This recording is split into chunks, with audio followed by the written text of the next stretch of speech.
A 2 de março de 2020, confirmavam-se em Portugal os primeiros dois casos de infecção com o novo coronavírus, originário da China. Após 9 dias, a Organização Mundial de Saúde declarava oficialmente a pandemia. Até final desse mês, os serviços públicos seriam condicionados, as escolas encerradas e o ensino passaria a fazer-se remotamente, à distância. Era declarado o estado de emergência e os portugueses fechavam-se em casa, um cenário repetido, aliás, por todo o mundo. 5 anos envolvidos, a pandemia de Covid-19 continua a deixar marcas profundas no setor do consumo e no comportamento dos consumidores, nos quais os portugueses não são necessariamente exceção. Mudaram-se hábitos, aceleraram-se tendências e abriram-se novos caminhos tanto para marcas como para retalhistas. Mas o que foi transformação passageira que veio para ficar?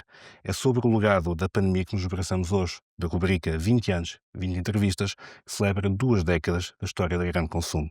Para analisar o impacto destes 5 anos e as mudanças estruturais no setor dos bens de grande consumo, contamos com a visão de Marta Santos, Client Analytics Director Portugal da Cantar e reconhecida especialista no estudo do comportamento do consumidor. Marta, muito obrigado por teres vindo, teres aceitado este nosso desafio. Obrigada a nós, obrigada em nome da Cantar, Bruno. É sempre um prazer estar aqui e partilhar o nosso conhecimento. E seguramente que é muito, porque estas 2 décadas foram muito ricas, e aí estamos a falar dos 20 anos de grande consumo, 2 décadas de fast moving consumo perigoso e de retalho. Marta, em curtas palavras, sei que a análise pode levar por um caminho muito longo. Como caracterizarias a evolução do setor dos bens de grande consumo em Portugal nestas últimas 2 décadas? Em 2 décadas muita coisa mudou e quando olhamos para trás parece que o tempo não passou assim tão rápido quanto isso, mas passou e muitas alterações aconteceram. O mercado FMCG passou por uma grande consolidação no que diz respeito à distribuição moderna. Uhum. Hoje em dia temos uma distribuição moderna, somos dos países da Europa com o maior peso da distribuição moderna em FMCG, mais de 85% do valor está nas mãos da distribuição moderna. Em 2 décadas passámos também por diferentes fases no que diz respeito ao retalho.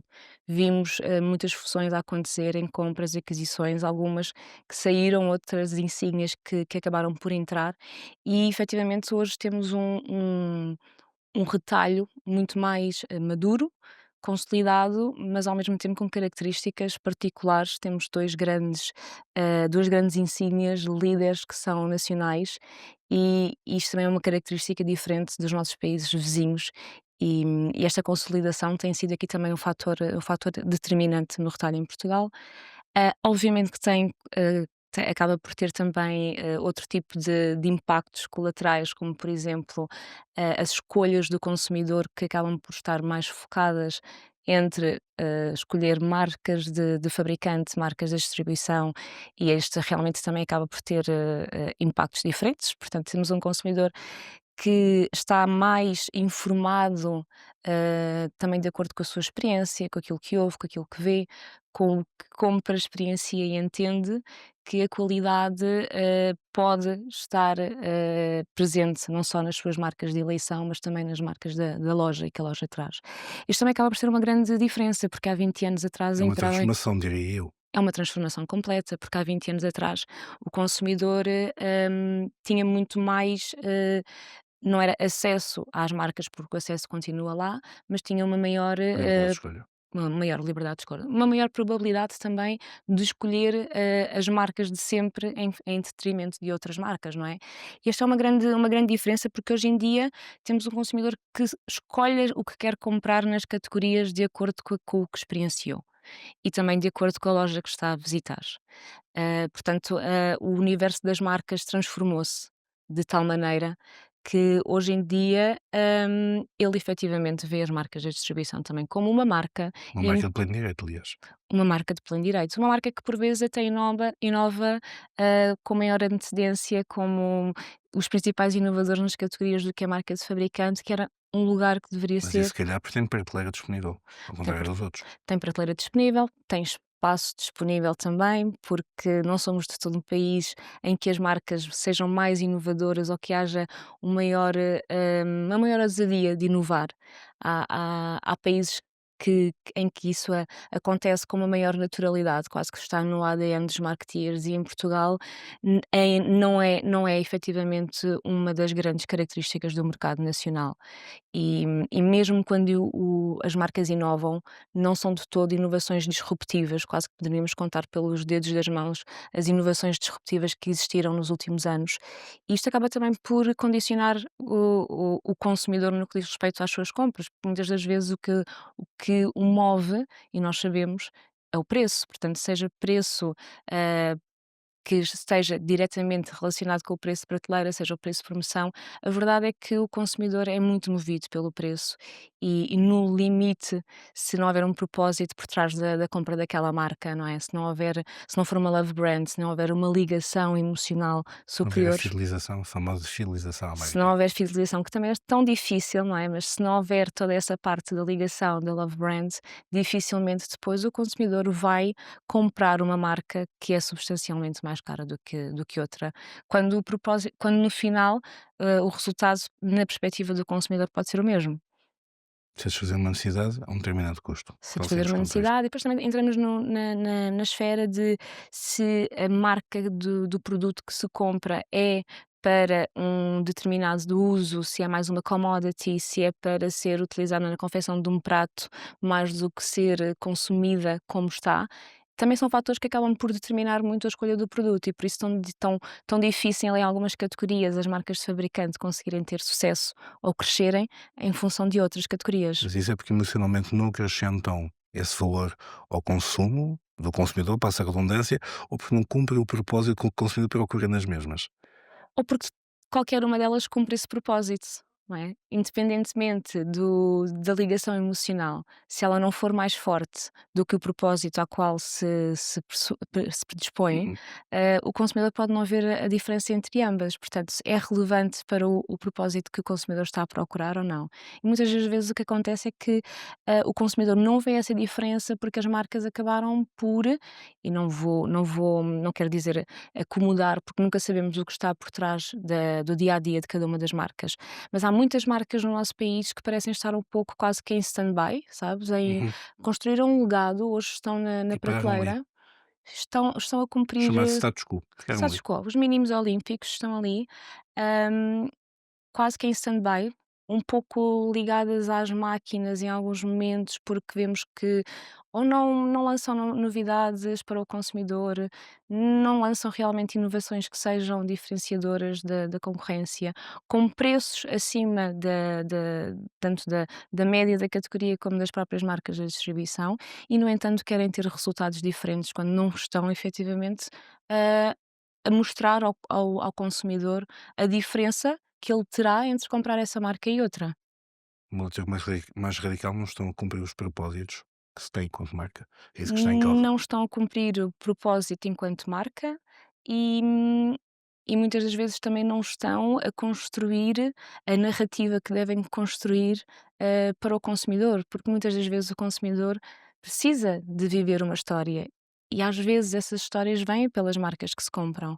E é por isso que há marcas com sucesso que conseguem ter, um sucesso indiscutível perante o consumidor e o consumidor está disposto a mudar de loja para ir em busca dessa marca em função de outras, porque é muito mais do que se vê, é muito mais do que se explica, é a tal ligação emocional com o consumidor que mesmo em momentos de crise ou contextos mais inflacionários, o consumidor está disposto a pagar aquele valor pela marca. Não é um Exatamente, preço, é o valor da marca. exatamente é isso que está em causa, o valor da marca. Marta, falamos, acabaste de resumir um cenário. Se tivéssemos que apontar alguns marcos ou transformações, seriam exatamente esses. Concentração, a produção da marca própria, mas estamos a esquecer-nos de um muito particular, que é não só a redução, já falámos de ensínios, a concentração, mas por outro lado as que ficaram apostaram fortemente no e-commerce. Há 20 anos perspectivámos que o e-commerce ia fazer o funeral, a expressão não é bonita, mas iam enterrar literalmente as lojas físicas e afinal o online vem potenciar muito mais o papel da loja física. Concordas com esta minha análise? Não entra numa pergunta, foi mais uma análise. Faço agora em forma de pergunta. Marta, concordas com esta perspectiva? Concordo e até diria que tínhamos um cenário em que até 2019, tínhamos, players que se estavam a preparar muito bem para o online e quase que sem sabermos o que é que viria em 2020, não é?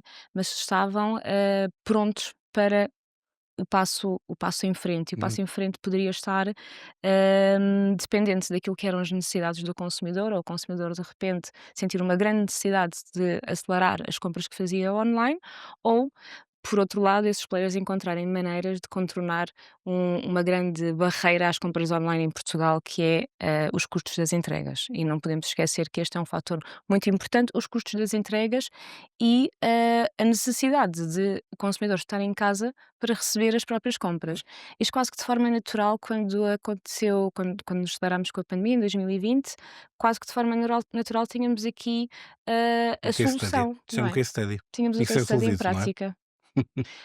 O consumidor efetivamente viu, aqui, o online, as compras online, como uma solução segura, cómoda, que fazia sentido porque estava em casa todo o dia, não é? Não tinha que se colocar, hoje em dia, em risco, eh, na ida às lojas, em contacto desnecessário com outros consumidores, e que conseguia que as suas compras chegassem a casa de uma forma muito cómoda, eh, e efetivamente isto acabou por ser um momento que veio potenciar e que veio acelerar nesse momento todos os players que já tinham essa engrenagem, todo o sistema montado, veio acelerar, a prática do e-commerce. E eu acho que durante os 2 anos seguintes, entre 2020 e 2022, entre ora confina, ora desconfina, víamos que o consumidor também ia reagindo, quase que ao sabor dos confinamentos no que diz respeito à E conforme própria ida às compras. a necessidade do país, ou seja, conforme o aceleramento que o país dava,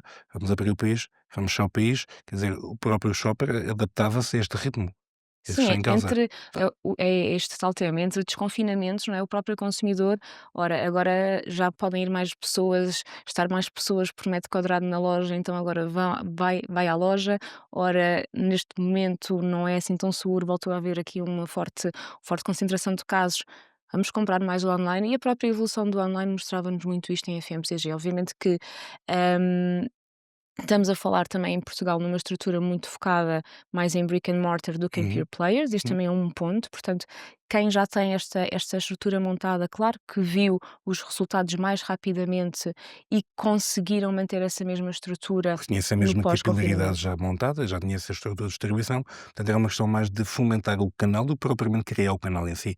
Sim, é uma questão de fomentar o canal e que o consumidor estivesse predisposto para o fazer, que efetivamente estava. E a questão é que depois de 2022 nós vemos novamente aqui um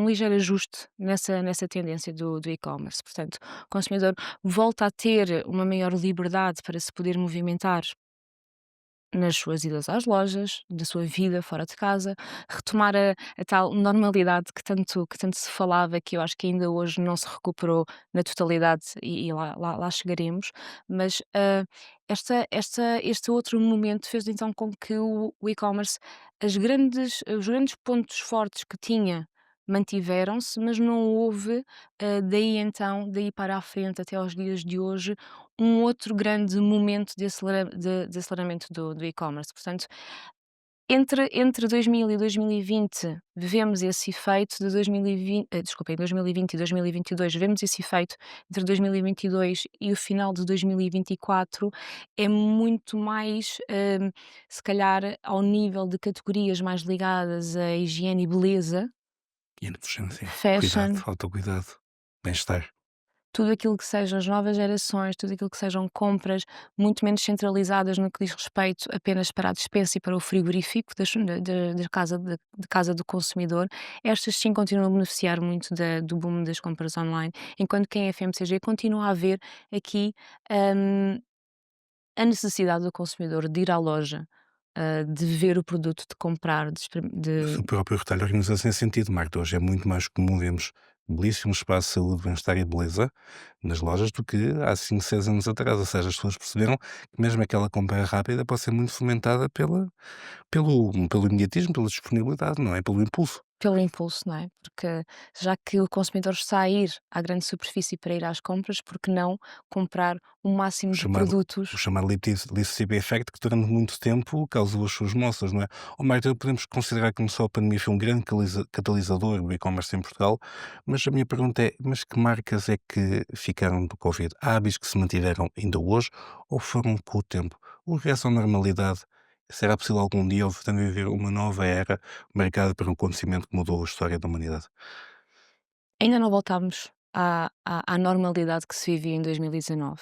E se me perguntares: "Olha, algum dia voltaremos?", na minha perspectiva, não voltaremos, porque nem o FMCG retomou o valor que tinha em 2019, e já passaram muitos anos, nem o consumidor que saiu de uma pandemia saiu, a querer retomar esse comportamento de 2019, Porque se adaptou porque se adaptou. e gostou da experiência de compra, é isso que está em causa. Porque aprendeu a ir às compras de uma forma mais inteligente. Se queres saber, na realidade o consumidor quase que entrou em modo sobrevivência quando ia às compras durante a pandemia, era estar o menor tempo possível numa loja para comprar o produto É que uma compra precisava de puramente comprar, funcional e já está. cumprir o propósito, não é? Ir às Uhum. compras, trazer o produto, abastecer a sua despensa, abastecer o seu frigorífico, e esta capacidade também do consumidor, hum, ser mais seletivo no tempo que dedica à ida às compras, vê-se também pela forma como o próprio retalho também, se adaptou. Temos cada vez mais caixas de, self-checkout, em que o consumidor faz compras, é mais autónomo no seu processo, despacha-se e segue a sua vida. Ele entra na loja com o objetivo de cumprir aquela missão de ir às compras, sabe efetivamente O que quer, o que quer, quer. eh, eh, está informado também no que diz respeito a onde pode encontrar tanto os produtos que quer, como dentro daquilo que seja o orçamento que ele tem disponível para poder gastar, não é? E ou uma das grandes alterações que o consumidor manteve e que ainda não se restabeleceu por completo é o binómio entre a frequência, o número de vezes que vai às compras e o tamanho da cesta.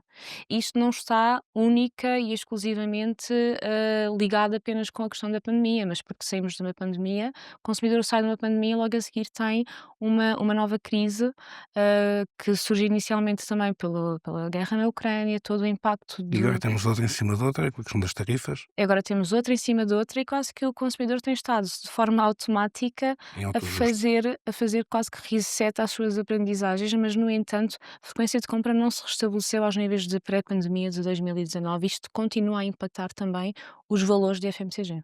Marta, mas quais foram as principais alterações no cesto de compra do consumidor português durante a fase aguda da pandemia? Quais foram as categorias que registaram crescimentos, mas também os declínios? Já se percebeu que, de facto, o consumo ainda não recuperou os níveis pré-pandemia. E há fenómenos engraçados. Hoje podemos dizer que são engraçados. Quando olhamos para trás, para esse momento em particular, quando foi decretado o estado de emergência, o consumidor entrou em modo de sobrevivência.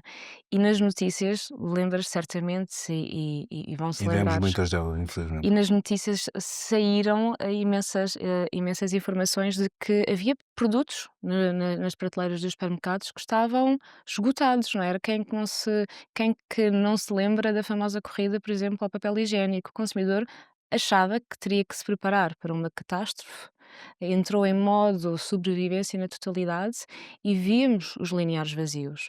Obviamente que sabíamos, e mesmo no momento muita informação também acabou por ser veiculada de que não havia razão, não havia necessidade para entrar nesse, eh, Esse nesse alarmismo.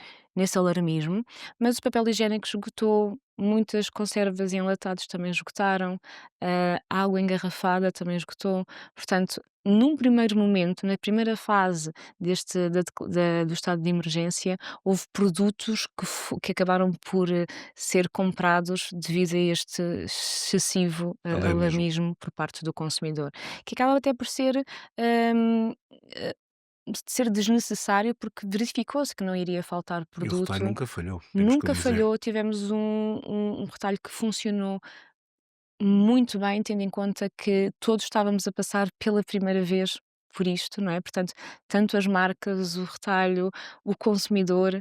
Todos estavam a passar pela primeira vez por um episódio destes na nossa história e, no entanto, a máquina adaptou-se bastante bem e todas as alavancas dessa máquina colaboraram em prol de que nunca faltasse produto ao consumidor. Mas depois tivemos também alguns momentos interessantes ao longo dos próprios confinamentos e acho que, hum, deves-te lembrar da questão do pão-demia, quase que em vez de pandemia, pão-demia, São do porque fermento, das farinhas, muitos etc. muitos dos consumidores transformaram-se quase em grandes masterchefs, não é? Começaram a cozinhar muita coisa de raiz, começaram a fazer o seu próprio pão, portanto, nunca tinham cozinhado muitos deles, não é?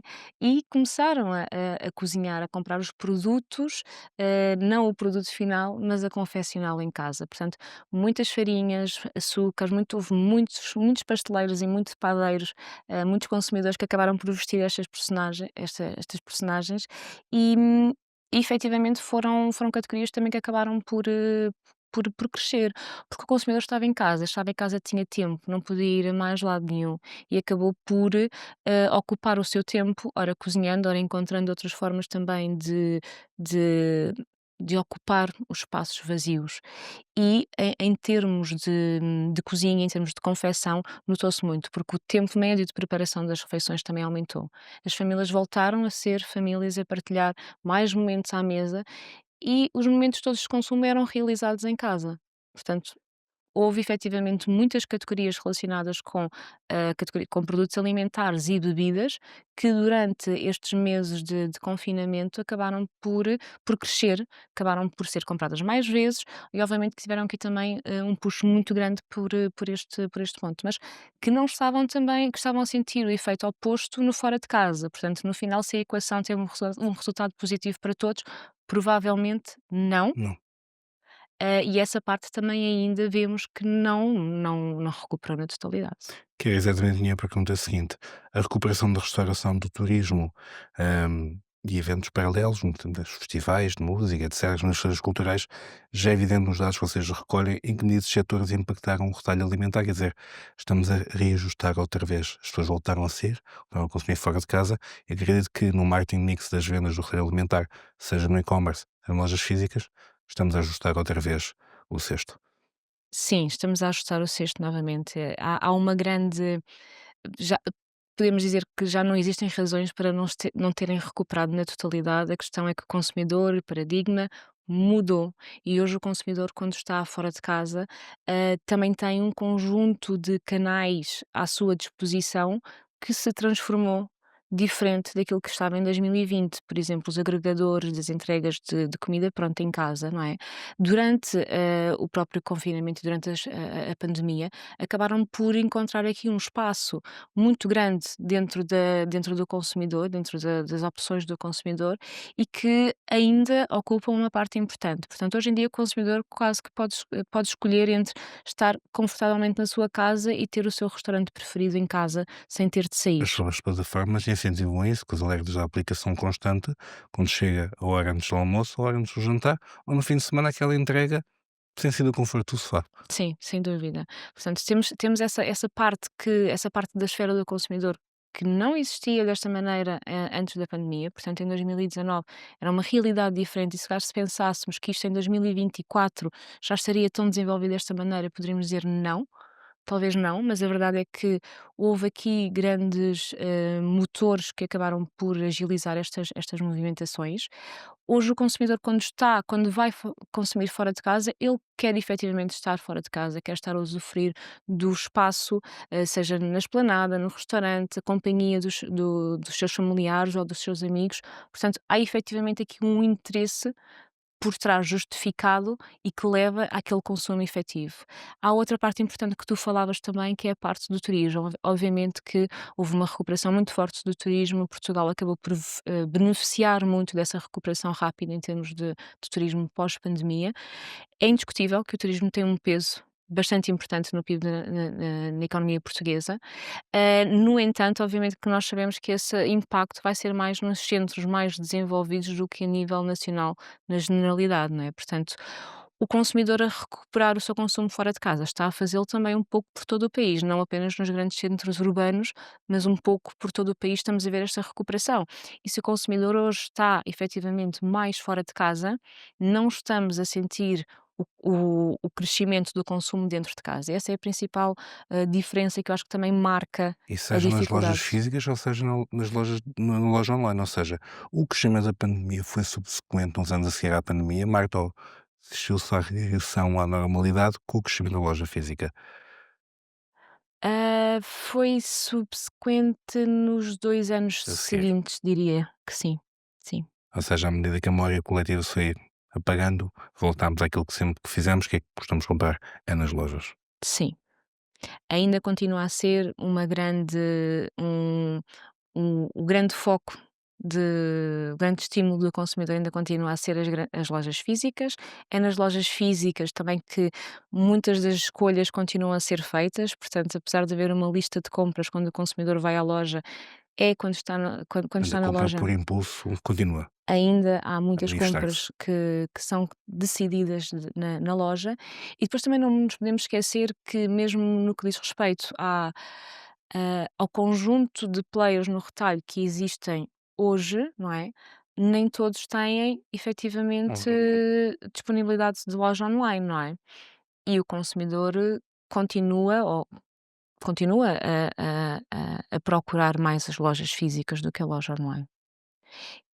E a própria cesta de compra que é feita na loja física versus a loja online é diferente. Portanto, continua a haver categorias que, em termos de loja online, continuam a ter algumas barreiras quase que mais naturais a uma Uhum. compra na loja online, como, por exemplo, produtos mais congelados, alguns produtos frescos, não é? Enquanto que a loja física, nós vemos outros estímulos também que, entretanto, têm vindo a acontecer, como, por exemplo, retoma de ações no ponto de venda que também aproximam o consumidor das marcas.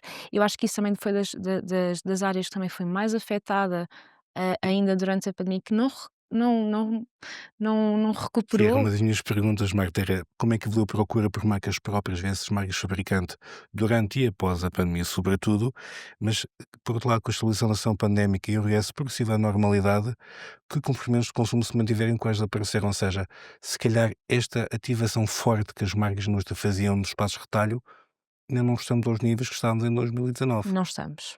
Não estamos e acho que até há alguma timidez no que diz respeito ao dia de hoje às marcas em fazê-lo. Eu por vezes noto um pouco, de receio de se fazerem certas ações conforme 2018, 2019.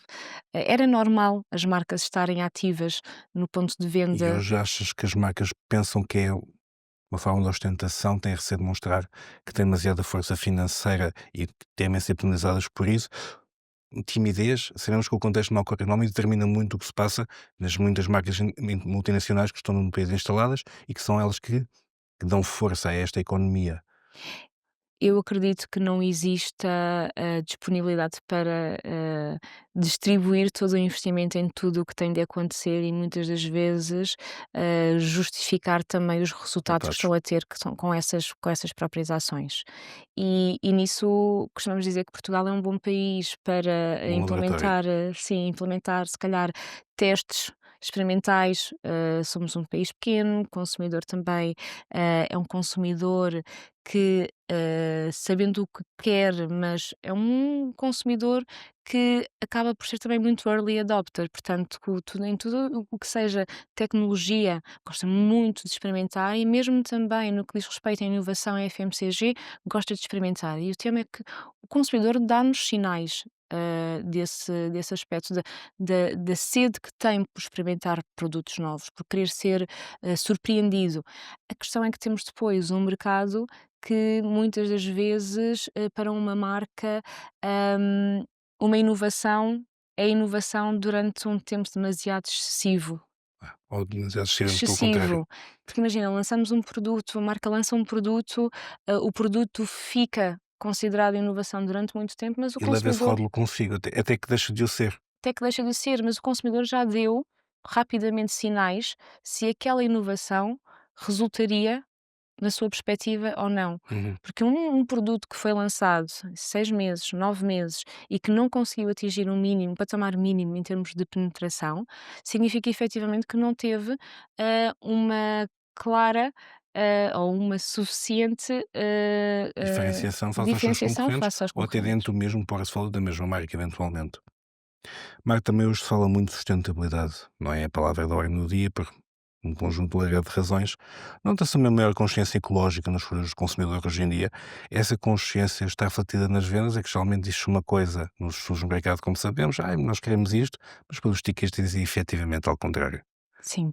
Esse é um muito bom tema e na Kantar nós temos acompanhado a questão da sustentabilidade com alguns estudos, mas mesmo nesses estudos que temos, desenvolvido, houve uma transformação importante nesta última edição, porque não sei se conhece o nosso estudo, que é o Care Does, em que focamos essencialmente na questão da sustentabilidade e até à última edição focava-se muito, na parte da sustentabilidade no que diz respeito a quais é que eram as expectativas do consumidor em relação às mudanças que devem acontecer, tanto em termos de utilização de plásticos, tanto em termos de outro tipo de Packaging. resíduos, se estaria na mão, se a escolha deveria estar na mão do consumidor, se é uma escolha que o consumidor faz em não comprar mais esses produtos, deve ser do lado das marcas, do retalho, ou efetivamente até da parte governamental. Uhum. Mas o tema não se trata, a sustentabilidade não é apenas hum, a pegada ecológica que cada um está a deixar, no planeta, mas também a sustentabilidade está muito relacionado com o quão sustentável são as escolhas que o consumidor no dia a dia faz para se aproximar do seu padrão de sustentabilidade em termos de ambição. E nesta última edição aquilo que aconteceu foi fizemos o Care o Does, em termos, de sustentabilidade mais ligado, ao well-being. E efetivamente vemos que o consumidor acaba por nos dar sinais muito claros de todas as escolhas que faz no dia a dia nem sempre refletem as suas intenções. Claro. E a sua intenção é sempre a intenção de deixar a menor pegada ecológica, a sua intenção é sempre de contribuir o máximo possível à reciclagem. Para a economia Ah, local, para as cadeias de abastecimento curtas, etc, etc. Claro, comprar os produtos que sejam mais ecologicamente amigos do ambiente. No entanto, depois Mas há o preço, há que é um o preço. grande um grande inimigo de todo este processo, que é o preço. Se está disposto a pagar, muitas das vezes até diz que está disposto a pagar mais por qualquer um desses produtos, mas na realidade, em termos de conversão entre aquilo que dizem e o que fazem, chegamos depois a um ponto em que temos menos de metade do que dizem a fazerem efetivamente aquilo que dizem. Este continua a ser um grande, uma grande barreira, eu diria, a que na realidade o consumidor consiga sentir que está a ser fiel àquilo que é, Os seus princípios os seus e as suas princípios. convicções acima de E tudo. efetivamente não consegue, a sua carteira não consegue acompanhar as suas convicções. Marta, mas abordando agora os desafios atuais e futuros do setor, de que maneira a inflação e as preocupações económicas atuais e que são de conhecimento público estão a influenciar as decisões de compra dos consumidores? Também o consumidor está mais retraído, creio eu, um bocadinho a mais no próprio mercado. O consumidor está retraído, está, acima de tudo, ele está, receoso do que pode vir a seguir, não é? Porque têm sido tantas situações atrás umas das outras que o consumidor ainda não conseguiu, ter tempo, em que sinta que nada está a afetar as suas escolhas ou nada está a afetar o preço dos produtos que quer comprar, não é? E agora mais recentemente temos a situação, por exemplo, dos ovos, portanto, Uhum. têm sido casos atrás de casos em que o consumidor aquilo que vê é, no dia a dia, o preço dos produtos que habitualmente compra de uma forma, básica a aumentar Explicação aparente. sem ter explicação Ou que ele pelo menos a aparente consiga compreender. ou que o seu orçamento consiga acompanhar a Exatamente. escalada de preços que vive no dia a dia, não é? Portanto, este é um ponto importante e obviamente que isto tem consequências nas escolhas que o consumidor faz. E as escolhas que o consumidor faz começam logo na escolha da loja que procura para fazer as suas compras, não é?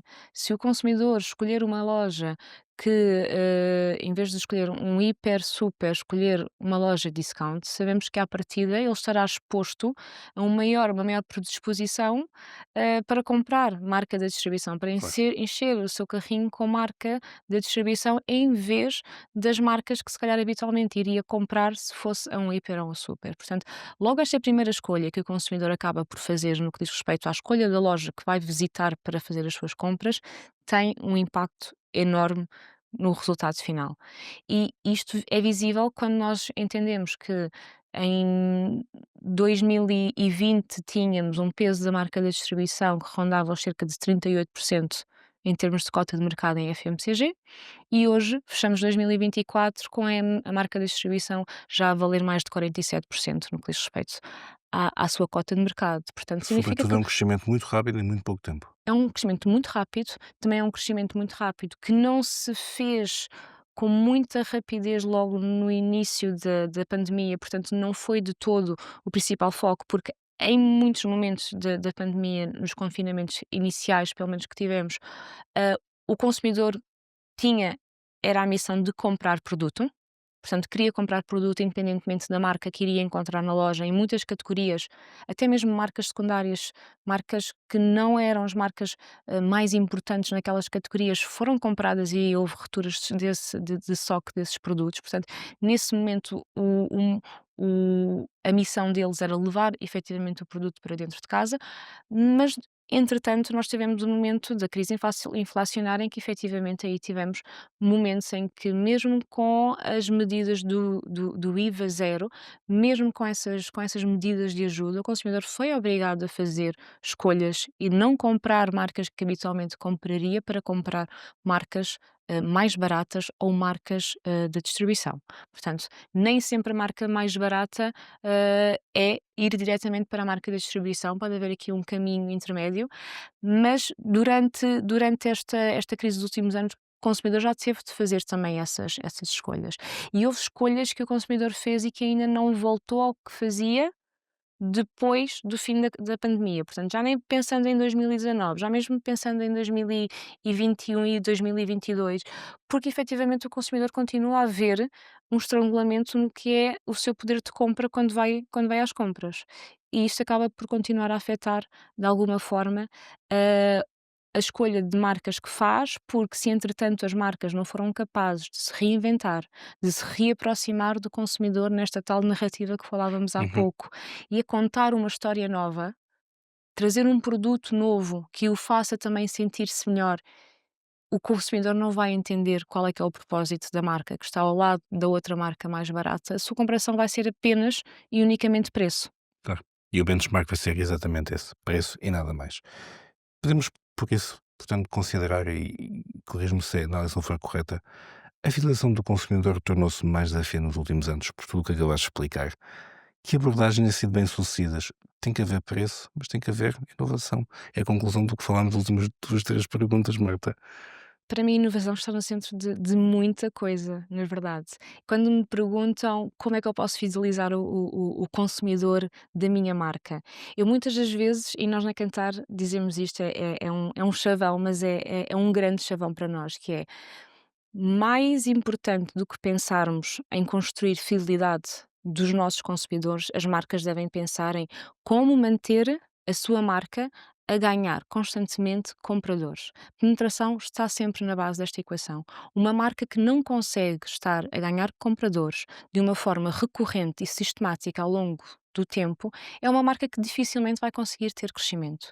E este ganhar compradores, penetração, pode efetivamente acontecer de diferentes maneiras. Obviamente que a inovação tem aqui um papel importante para abrir portas em novos momentos de consumo, chegar a novos targets. E este é um ponto também que temos falado tanto, mas as gerações são muito diferentes, têm necessidades muito distintas entre elas, estão em contacto com as marcas em momentos e em locais também diferentes. Umas estão mais dentro de casa, outras estão mais fora de casa. É importante as marcas cada vez mais entenderem que este consumidor efetivamente é o mesmo, mas não está apenas em contacto com as suas marcas num momento, que é o momento do linear. Cada vez mais há esta descentralização dos pontos de contacto com o consumidor e esta inovação é chave, seja porque a marca olha para a possibilidade de estar em contacto com o consumidor em locais diferentes e surpreender o consumidor num local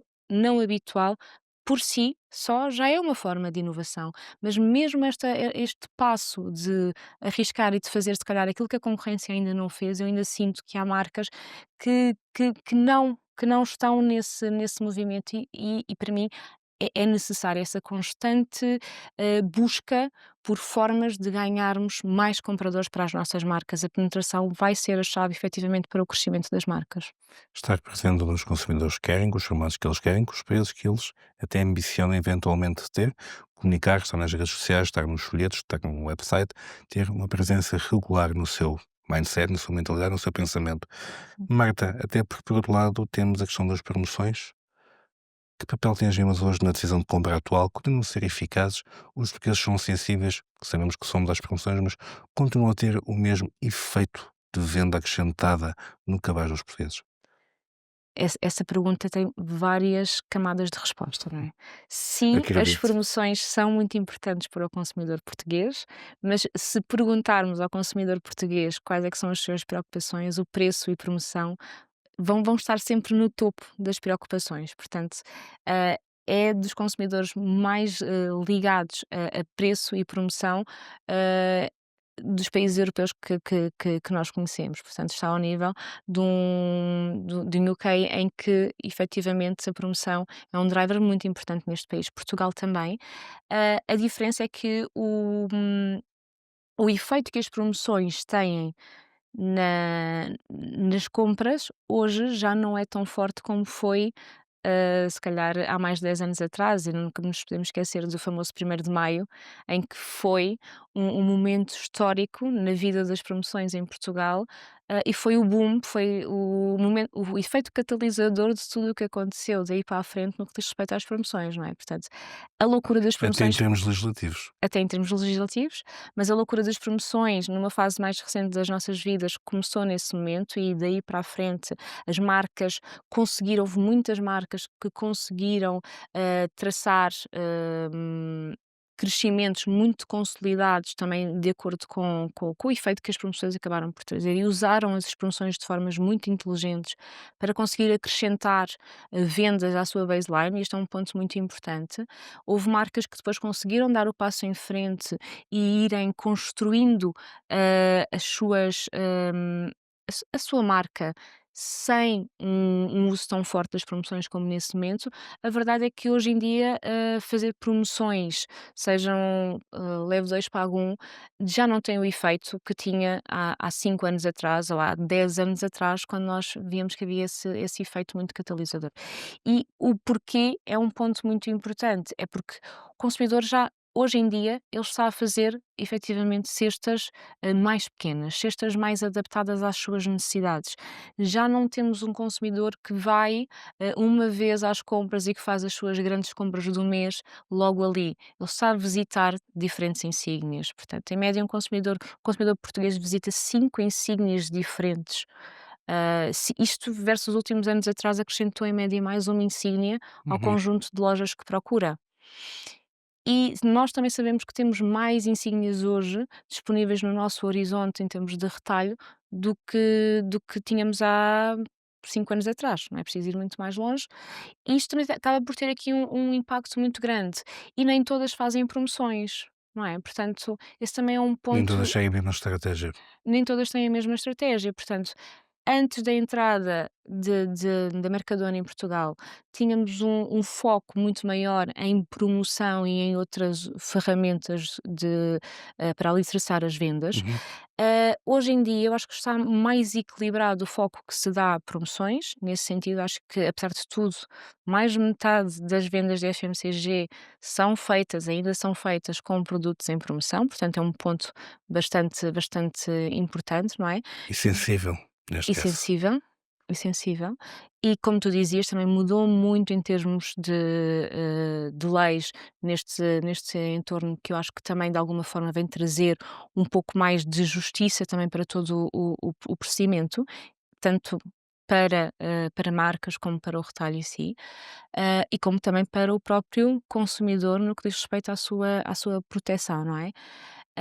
No que diz respeito à parte das promoções, elas hoje são utilizadas, acredito, de uma forma mais tática, que eu acho que era um objetivo que durante muitos anos foi um objetivo também de que as marcas entendessem que as promoções não deve ser uma ferramenta para estar a ser utilizada de janeiro a dezembro com intensidade, caso contrário, se uma marca está constantemente a ser promocionada ao mesmo Está a perceber? tempo, está então a ter um preço muito mais baixo durante o ano inteiro, não é o fator de promoção. Portanto, acho que ele está a ser utilizado de uma forma muito mais fiel àquilo que é uma promoção, não tem o mesmo efeito do lado do consumidor, porque o consumidor está muito mais distribuído no que diz respeito a diferentes canais e que nem todos utilizam as promoções da mesma maneira ou da mesma intensidade. E podemos considerar, Marta, que essas promoções mais táticas, como agora descreveste, faz parte de uma estratégia mais eficaz para as marcas fabricantes tentarem recuperar cota face às marcas próprias?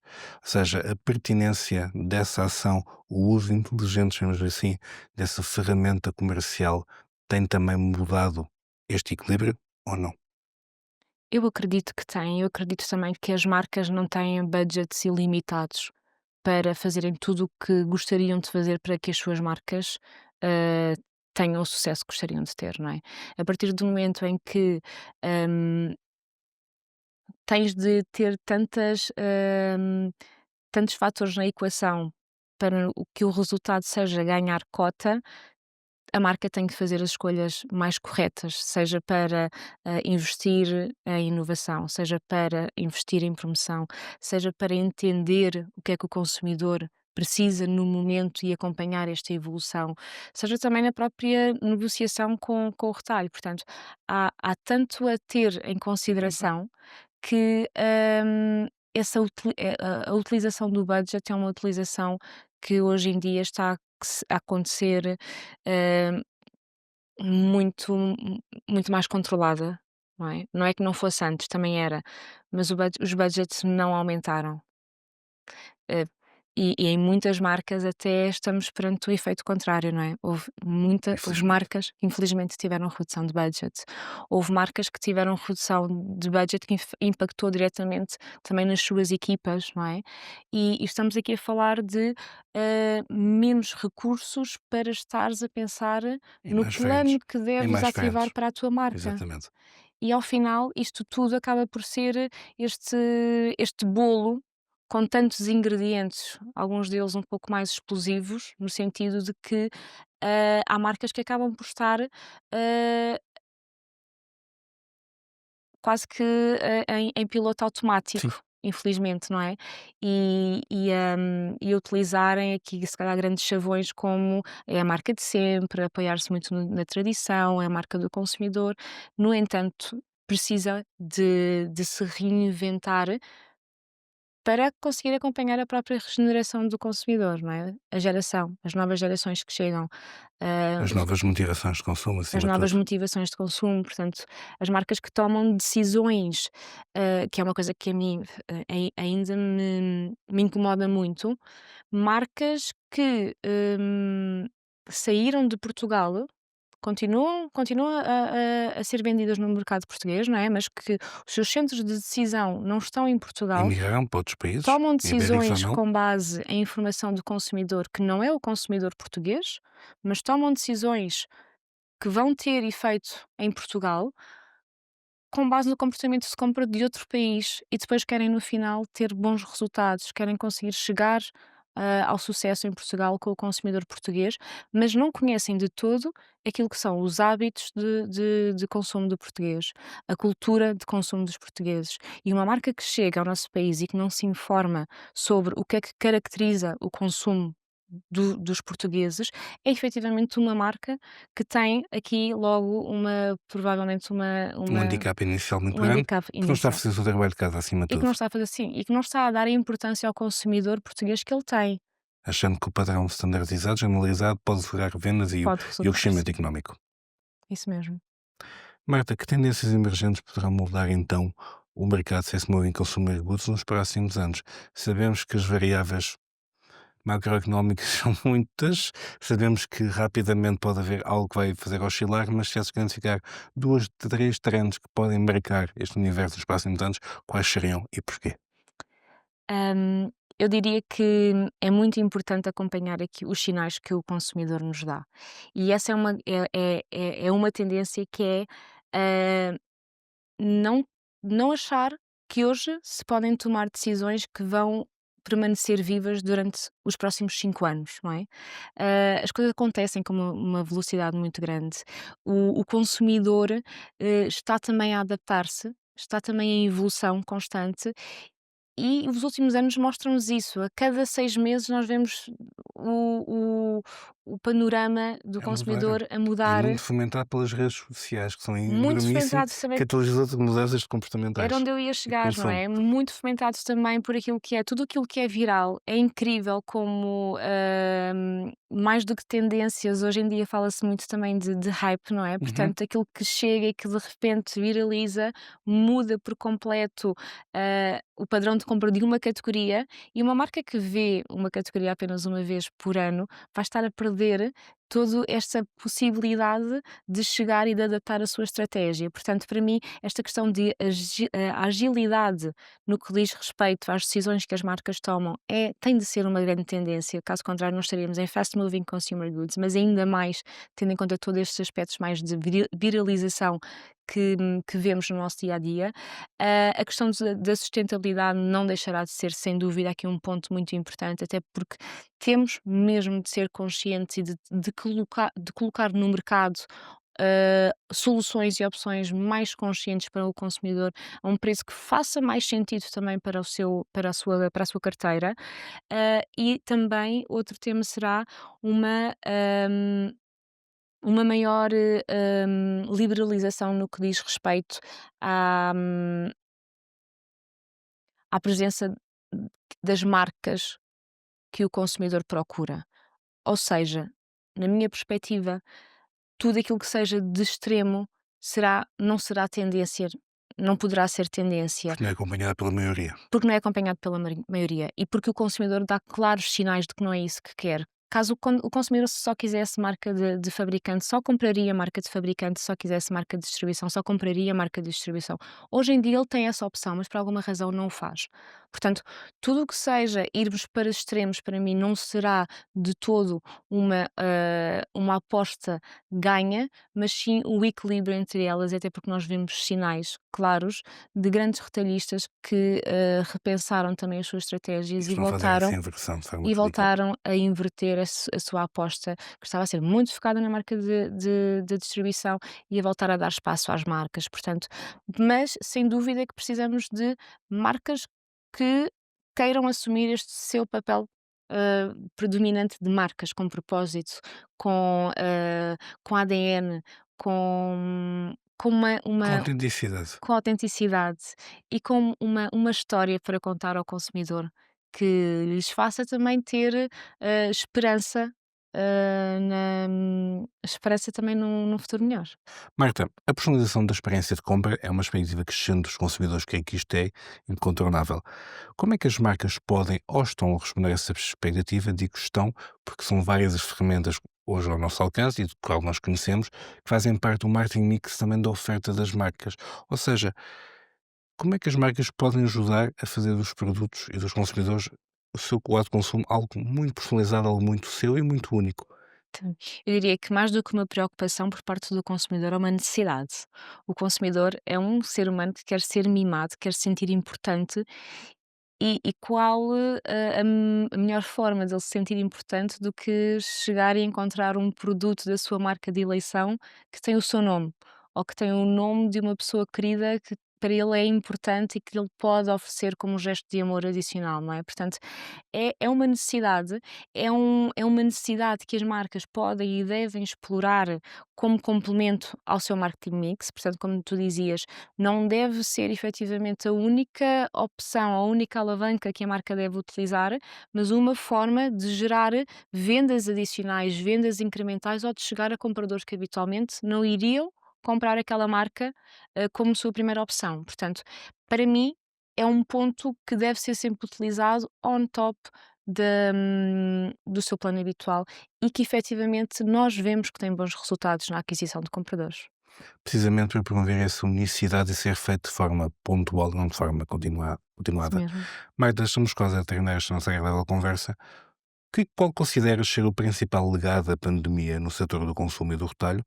Que lições devem os players do mercado dever manter presente para o futuro e se calhar já o mantêm muito presente? Sabemos que, pelo menos do ponto de vista das infraestruturas do e-commerce e do online, já nada será como antes. Sim, é verdade, já não será como de antes, mas uma das grandes lições, e se calhar na minha parte mais poética e romântica, gosto de manter é a colaboração, sem dúvida que existiu entre tanto a parte da indústria das marcas como da parte do retalho.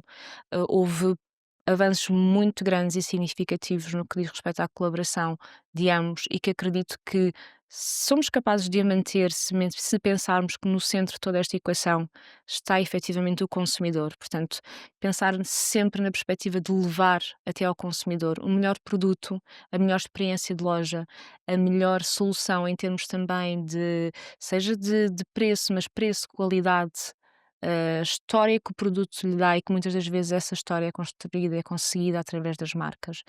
E para mim isto é um dos grandes pilares que não começou na pandemia, mas que ganhou um novo entorno durante a pandemia, durante os sucessivos confinamentos e que acredito que não nos devemos afastar muito ao dia de hoje, quando pensamos colocar efetivamente o consumidor no centro das decisões que todos os lados acabam por fazer e que as marcas devem também ter no seu mindset a cada dia como continuar a surpreender o consumidor para que ao final do dia sejam as suas marcas que vão ser escolhidas quando ele estiver perante os lineares. Depende da necessidade de fazer uma escolha.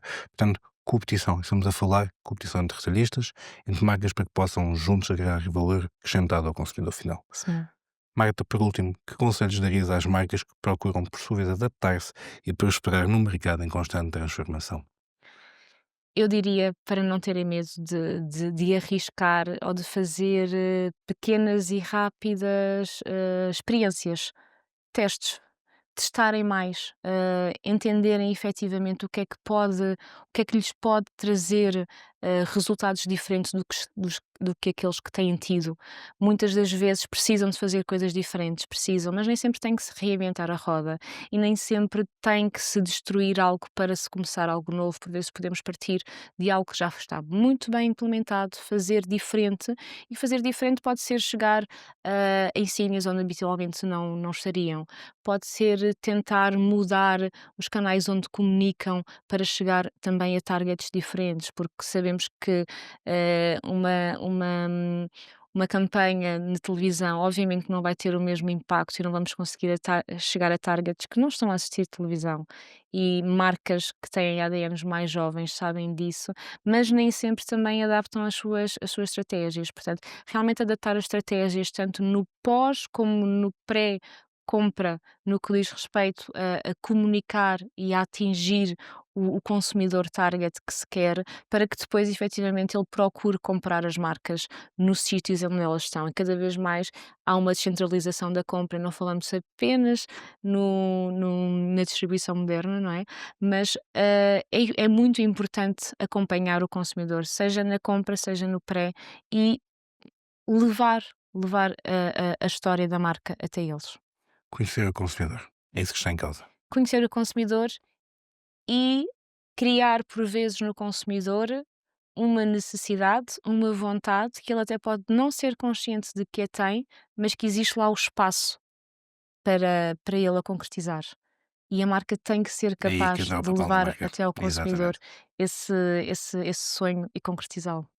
5 anos depois, algumas mudanças tornaram-se parte do nosso dia a dia, outras apareceram quase tão rapidamente quando chegaram.